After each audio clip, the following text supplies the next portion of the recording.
Uz vivia um homem chamado Jó. Era homem íntegro e justo, temia a Deus e evitava o mal. Tinha ele 7 filhos e 3 filhas, e possuía 7.000 ovelhas, 3.000 camelos, 500 parelhas de boi e 500 jumentos. Tinha muita gente a seu serviço. Era o homem mais rico do Oriente. Seus filhos costumavam dar banquetes em casa, um de cada vez, e convidavam suas 3 irmãs para comer e beber com eles. Terminado o período de banquetes, Jó mandava chamá-los e fazia com que se purificassem. De madrugada ele oferecia um holocausto em favor de cada um deles, pois pensava: talvez os meus filhos tenham lá no íntimo pecado e amaldiçoado a Deus. Esta era a prática constante de Jó. Certo dia os anjos vieram apresentar-se ao Senhor, e Satanás também veio com eles. O Senhor disse a Satanás: de onde você veio? Satanás respondeu ao Senhor: de perambular pela terra e andar por ela. Disse então o Senhor a Satanás: reparou em meu servo Jó? Não há ninguém na terra como ele, irrepreensível, íntegro, homem que teme a Deus e evita o mal.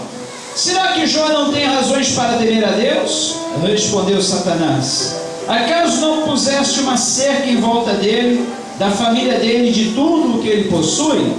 Tu mesmo tens abençoado tudo o que ele faz, de modo que todos os seus rebanhos estão espalhados por toda a terra. Mas estende a tua mão e fere tudo o que ele tem, com certeza ele te amaldiçoará na tua face. O Senhor disse a Satanás: pois bem, tudo o que ele possui está nas suas mãos, apenas não encoste um dedo nele. Então Satanás saiu da presença do Senhor. Certo dia, quando os filhos e as filhas de Jó estavam num banquete, comendo e bebendo vinho na casa do irmão mais velho, um mensageiro veio dizer a Jó: os bois estavam arando e os jumentos estavam pastando por perto, e os sabeus atacaram e os levaram embora, mataram a espada os empregados, e eu fui o único que escapou para lhe contar. Enquanto ele ainda estava falando, chegou outro mensageiro e disse: vieram caldeus em 3 bandos, atacaram os camelos e os levaram embora, mataram a espada os empregados, e eu fui o único que escapou para lhe contar. Enquanto ele ainda estava falando, chegou ainda outro mensageiro e disse: seus filhos e suas filhas estavam num banquete, comendo, bebendo vinho na casa do irmão mais velho, quando, de repente, um vento muito forte veio do deserto e atingiu os 4 cantos da casa, que desabou. Eles morreram, e eu fui o único que escapou para lhe contar. Ao ouvir isso, Jó levantou-se, rasgou o manto e rapou a cabeça. Então prostrou-se no chão em adoração e disse: saí nu do ventre da minha mãe, e nu partirei. O Senhor o deu, o Senhor o levou. Louvado seja o nome do Senhor. Em tudo isso Jó não pecou, nem de nada culpou a Deus. Deus, que nesta noite a tua palavra, que é poderosa, soberana, infalível, eficaz, mais penetrante que qualquer espada afiada de 2 gumes, que penetra até a divisão da alma, juntas e medulas, e apta para discernir os pensamentos do nosso coração. Que a tua palavra faça nessa noite o que está proposto, e que nada, nenhuma interferência externa, nada possa atrapalhar ou impedir a tua palavra de ser entregue nessa noite, e que ela produza os bons frutos para o qual está determinada, em nome de Jesus. Amém. Quantos aqui conhecem a história de Jó? Talvez todos aqui conheçam a história de Jó. Não precisaria entrar em muitos detalhes, dizer que esse homem, que viveu talvez na época dos patriarcas, era considerado o homem mais rico do Oriente. Naquele tempo se media a riqueza de um homem por causa da criação, das propriedades que ele tinha. E esse homem possuía muitas criações, empregados e propriedades. E uma certa vez, a palavra do Senhor diz que ele foi, junto com os filhos de Deus, se apresentar perante o Senhor. E quem estava ali junto com os filhos de Deus? O próprio Satanás. Isso quer dizer que quando você se apresenta perante Deus, Satanás, ele às vezes está do teu lado, ele às vezes está prestando atenção na sua atitude, como está a sua reverência, a sua adoração perante o Senhor, como está a sua situação. E Satanás se apresentou ali junto com os filhos de Deus. O Senhor pergunta a Satanás: de onde vem, Satanás? De perambular, de rodear a terra, passear, observar. Você viu a vida do meu servo Jó? Homem íntegro, fiel, temente a Deus e que se desvia de todo mal. Que coisa bonita nós podemos ver Deus falando a respeito do seu servo Jó. Será que Ele pode olhar para nós nessa noite e dizer o mesmo com relação a nós? Que somos fiéis, íntegros, tementes a Ele e que nos desviamos de todo mal? Coisa bonita. Deus, Ele falou com toda alegria a respeito do servo dele Jó. E Satanás, como é o acusador dos irmãos, ele é o nosso adversário, ele simplesmente diz para Deus que Jó o servia, que Jó era fiel, temente a ele, porque Deus o havia cercado de bens, porque Deus o havia abençoado muito. E quem nessas condições não vai ser fiel, temente, íntegro e servir a Deus de todo o coração?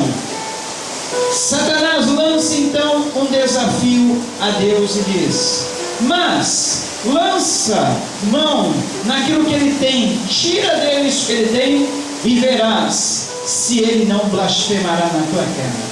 Lançado o desafio, Satanás desafiou a Deus para provar o servo dele e saber se ele continuaria sendo fiel a ele, mesmo perdendo todos os seus bens. No que consiste a nossa fé em Deus? Naquilo que Deus é ou naquilo que Deus faz por nós? Se a nossa fé em Deus estiver baseada naquilo que Deus faz por nós, estamos correndo perigo, porque a partir do momento que Deus deixar de fazer alguma coisa por nós, nós o abandonamos. Mas se a nossa fé estiver firmada naquilo que Deus é, no seu caráter, na sua pessoa, nos seus atributos, naquilo que Ele é, nós jamais abandonaremos a Deus em circunstância alguma, porque sabemos que mesmo as circunstâncias mudando, mesmo as circunstâncias variando, mesmo tudo passando, o nosso Deus não passa, e Ele é sempre bom, Ele é sempre fiel, Ele é sempre amoroso, e Ele é sempre a verdadeira. Amém? Deus não muda, situações, circunstâncias mudam, mas Deus jamais muda. Lançado o desafio, Deus permite que Satanás toque em tudo que Jó tinha, menos na vida dele. Lição para nós: Satanás só pode agir na nossa vida até onde Deus permitir. Sem a permissão de Deus, ele não pode fazer nada contra nós. Nada. Sabia disso? E se ele fizer alguma coisa contra a nossa vida, por permissão de Deus, Deus vai reverter, sempre vai reverter a maldição, o mal em bênção, e Ele sempre vai restituir aquilo que Satanás levou ou tocou em você. Amém? Não se preocupe, nossa vida está nas mãos de Deus. Ainda que Satanás faça, Deus tem muito mais a fazer, a restituir e a transformar em bênçãos na nossa vida, porque sabemos que todas as coisas, digam junto comigo, todas as coisas cooperam juntamente para o bem daqueles que amam a Deus e são chamados pelos seus decretos. Romanos 8:28. Num dia, Jó perdeu tudo o que tinha, perdeu seus bens, perdeu seus filhos, e Satanás continuou acusando Jó. Tudo bem, perdeu bens, perdeu filhos, mas ainda tem saúde, ele ainda pode recuperar as coisas, ele ainda tem força para lutar. Agora toca na saúde dele, para ver se ele não vai blasfemar de ti. E Deus topou o desafio. Tocar na saúde tudo bem, mas jamais matar a Jó ou tocar na alma dele. E Satanás o fez. Feriu a Jó de tumores malignos, uma espécie de câncer de pele, desde a ponta da cabeça até a planta dos pés. Não havia uma parte sequer sã em Jó. E ele passou a ficar assentado no chão e se coçava com cacos de telha, com cacos de barro. Que situação! O homem, que era o mais rico do Oriente, da noite para o dia perde tudo, inclusive a saúde. Para completar, a aprovação de Jó ainda tinha uma esposa, uma praga, que chegava a dizer: mas Jó, já era, por que tu não amaldiçoa esse Deus e morre? Que situação! Além de perder bens, filhos, saúde, ainda tinha uma mulher, uma praga dessa para ficar perturbando a vida dele. Mas ele não desistiu.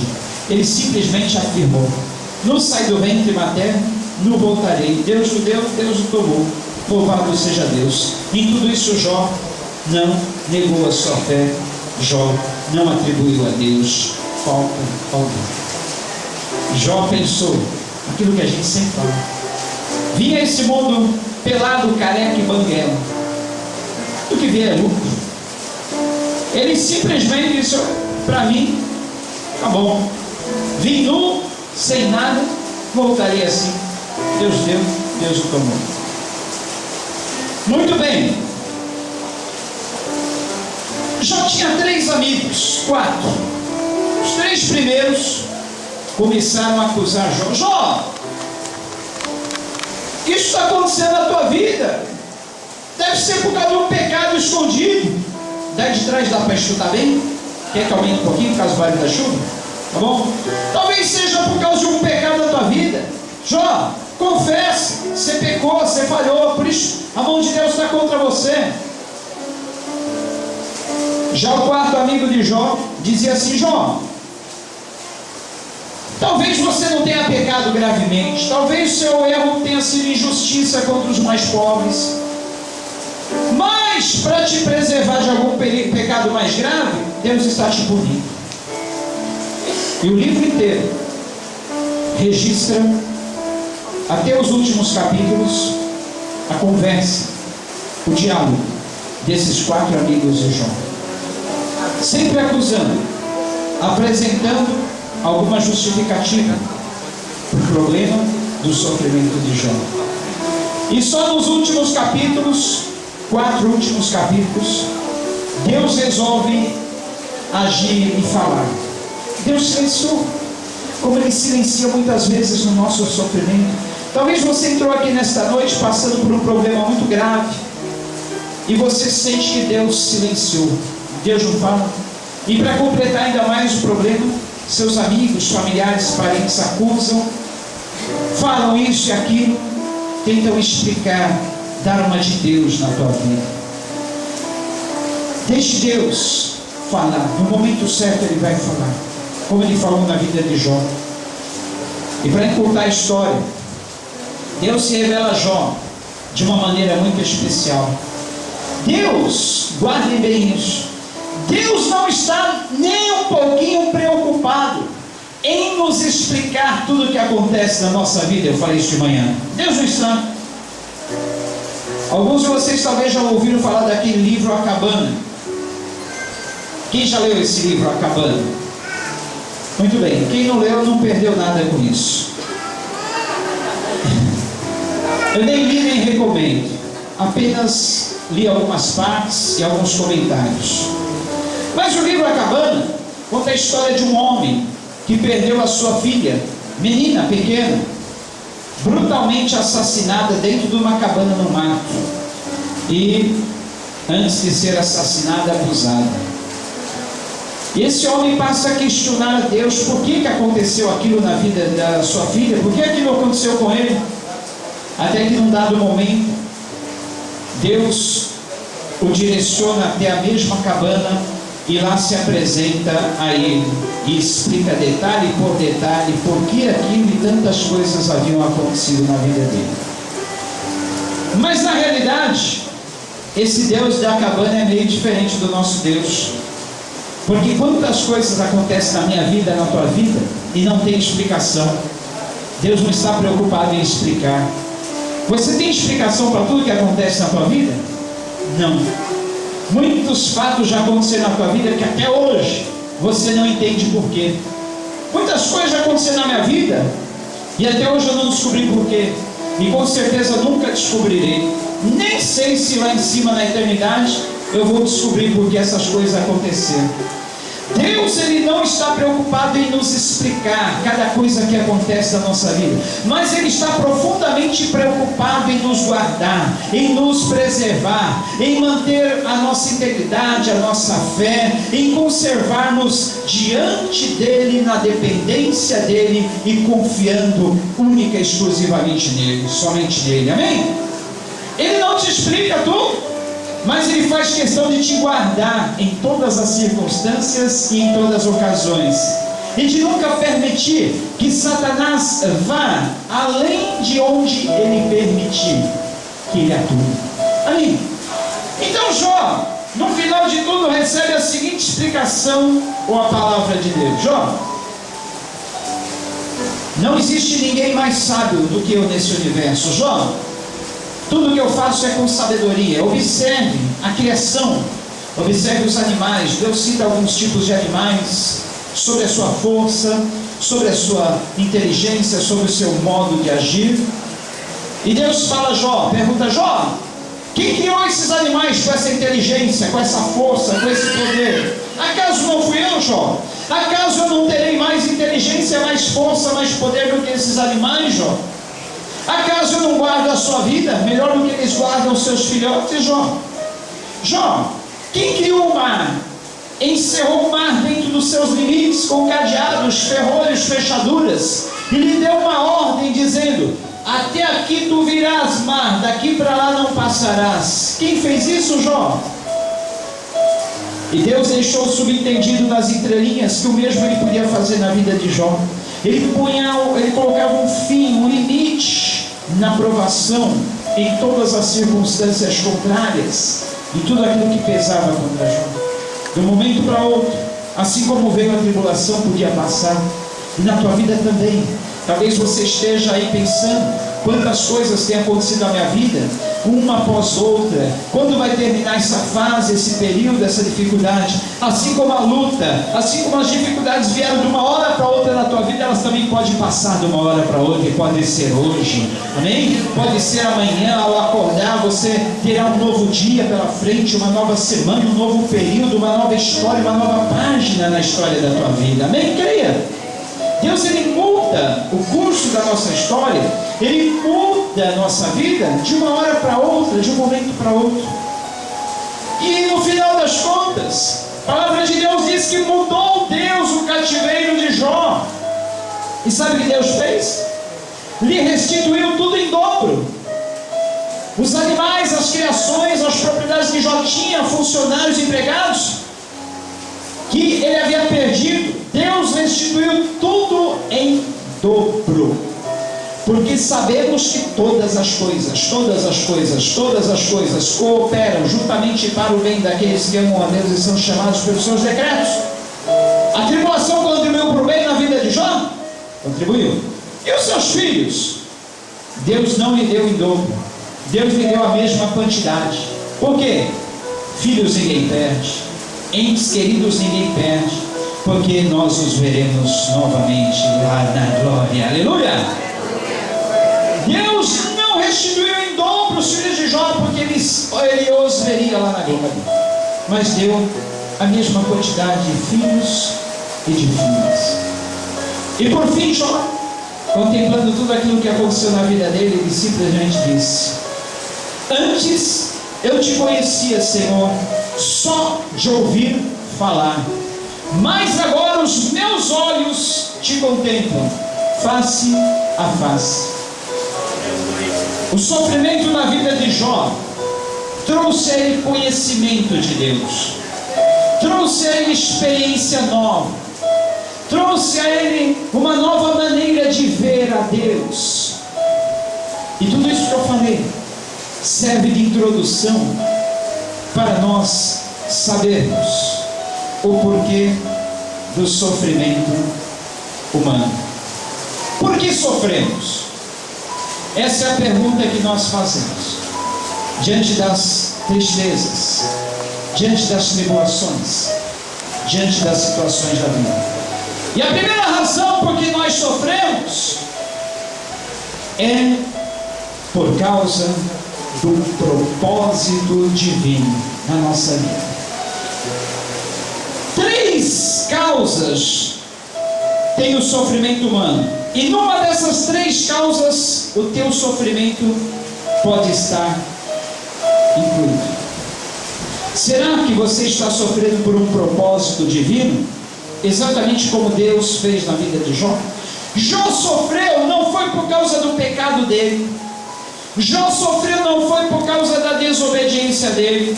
Jó sofreu não por outro motivo senão um propósito divino que Deus estabeleceu. Deus quis mostrar a Satanás que o servo dele seria fiel em toda e qualquer circunstâncias, não dependia de bens, não dependia de uma vida positiva, não dependia de circunstâncias para servir a ele. E como eu falei no início, será que Deus pode da mesma forma dizer com relação a nós, a Satanás?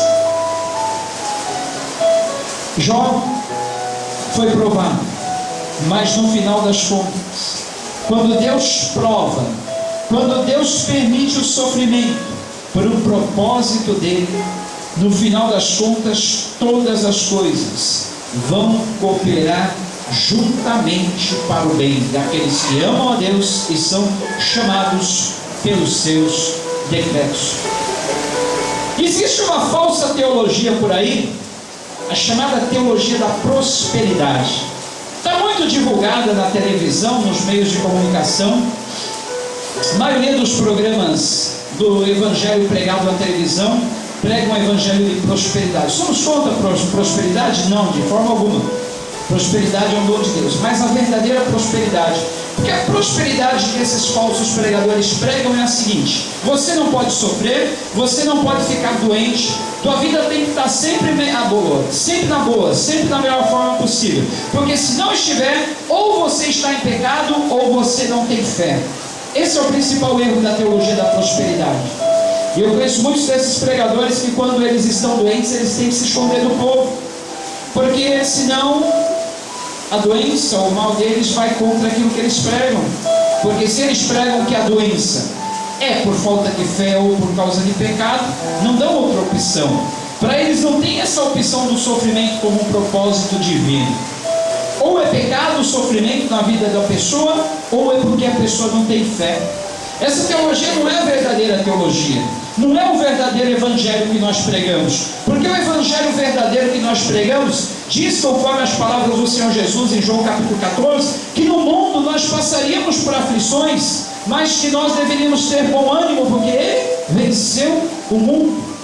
E Paulo, falando a Timóteo, diz que todo aquele que professa Cristo, que milita pela sua fé, passaria também perseguições. Então, a Bíblia de Gênesis, Apocalipse mostra o que na vida do servo de Deus? Sofrimento. E para não falar mais, e que dizer o próprio Senhor Jesus Cristo, que sofreu a vida toda até a morte e morte de cruz. Será que faltou fé na vida dele também?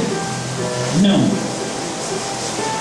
A verdadeira vida cristã inclui sofrimentos, inclui perdas, inclui doenças, inclui aflições, inclui problemas, os mais diversos possíveis. Isso não quer dizer que a pessoa esteja em pecado ou que a pessoa não tenha fé. Essa não é a verdadeira teologia, porque no propósito divino Deus pode provar os seus servos, mas Ele sempre vai fazer com que aquela provação resulte em bênçãos. E além de contribuir para o bem do servo dele, vai também aprimorar, aperfeiçoar o seu caráter, conforme está escrito na carta que Paulo escreveu aos Romanos, capítulo 5, versículo em diante, que diz que a tribulação produz paciência, a paciência por sua vez produz perseverança, E a perseverança, por sua vez, produz a experiência. Então, quando você vê uma pessoa cheia de paciência, uma pessoa perseverante, uma pessoa cheia de experiência, pode perguntar para essa pessoa, porque ela passou por muitas tribulações na vida, e a tribulação aperfeiçoou, aprimorou, refinou o seu caráter, que é uma das coisas mais preciosas que a pessoa tem na vida. Então, muitas vezes Deus permite uma perda, Deus permite um sofrimento, mas esse sofrimento, essa perda, essa tristeza vai gerar na vida da pessoa uma pérola, exatamente como a ostra produz a pérola. A pérola na vida de uma ostra nada mais é do que uma irritação, um grão de areia que caiu lá dentro da ostra, e ela, para se livrar daquela irritação, aquele incômodo, ela foi destilando, ela foi soltando uma secreção que foi envolvendo aquele grãozinho de areia e foi solidificando e se transformou numa pérola. Então, da mesma forma, na nossa vida, sofrimentos vêm muitas vezes para aprimorar, aperfeiçoar o nosso caráter, formar pérolas na nossa vida. Mas o sofrimento também tem um segundo motivo. Esse segundo motivo já é culpa nossa. São as escolhas que fazemos na vida. A palavra de Deus em Gálatas 6, 7 a 10 diz: não erreis, Deus não se deixe escarnecer, porque tudo o que o homem semear, isso também colherá. Porque o que semeia na sua carne, da carne ceifará corrupção, mas o que semeia no Espírito, do Espírito ceifará a vida eterna. E não nos cansemos de fazer bem, porque a seu tempo ceifaremos, se não houvermos desfalecido. Então, enquanto temos tempo, façamos bem a todos, mas principalmente aos domésticos da fé. Na vida, nós temos várias escolhas. A vida é cheia de escolhas. Começamos a fazer escolhas desde cedo, passamos a vida fazendo escolhas. Dependendo das escolhas que nós fizemos, ou nós colheremos bênçãos, ou colheremos maldição. Escolhas são como sementes que plantamos, e desse plantio resultará a nossa colheita. Não adianta você escolher mal a pessoa com quem você vai se casar, e no final reclamar: porque eu sofro tanto. Você escolheu. Não adianta você escolher o tipo de vida que você quer levar, e no final você reclamar tanto porque as coisas estão acontecendo na tua vida. Você escolheu esse tipo de vida. Não adianta escolher errado os seus hábitos e depois você reclamar porque você está sofrendo consequências, se a escolha que você fez não foi uma boa escolha. Estão compreendendo que Deus não nos trata como robôs? Deus não manipula a nossa vida. Deus não nos trata como marionetes. Ele nos dá o livre-arbítrio, a livre escolha. Só que Ele diz: olha, você pode ir por esse caminho, mas lá na frente vai ter isso, vai ter aquilo, você vai colher aquilo. Ele avisa. Ele fala em sonhos, Ele usa pessoas, Ele usa a sua palavra de uma forma ou de outra. E às vezes nós escolhemos mal, e depois lamentamos o nosso futuro. Veja o que você planta hoje, veja que tipo de sementes você está escolhendo, porque dessas sementes resultará o seu futuro. Então, o sofrimento humano, uma das causas do sofrimento humano são as escolhas que nós fazemos. É impossível acertar sempre. Vez por outra vamos errar, mas faça o possível para não errar o menos possível. Faça o possível para errar menos, porque desse tipo de escolha virão as colheitas. Terceiro e último motivo porque nós sofremos: correção divina. Hebreus 12, 5 a 7 nos diz: e já vos esquecestes da exortação que argumenta convosco como filhos? Filho meu, não desprezes a correção do Senhor, e não desmaies quando por Ele fores repreendido, porque o Senhor corrige o que ama, e açoita qualquer que recebe por filho. Se suportais a correção, Deus vos trata como filhos. Porque que filho há a quem o pai não corrija? Mas se estáis sem disciplina, da qual todos são feitos participantes, sois então bastardos e não filhos.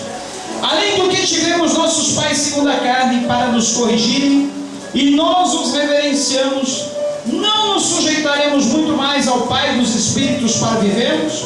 Porque aqueles, na verdade, por um pouco de tempo nos corrigiam, como bem lhes parecia, mas este para nosso proveito, para sermos participantes da sua santidade. E na verdade, toda correção ao presente não parece ser de gozo, senão de tristeza, mas depois produz um fruto pacífico de justiça, nos exercitados por ela. Portanto, tornai a levantar as mãos cansadas,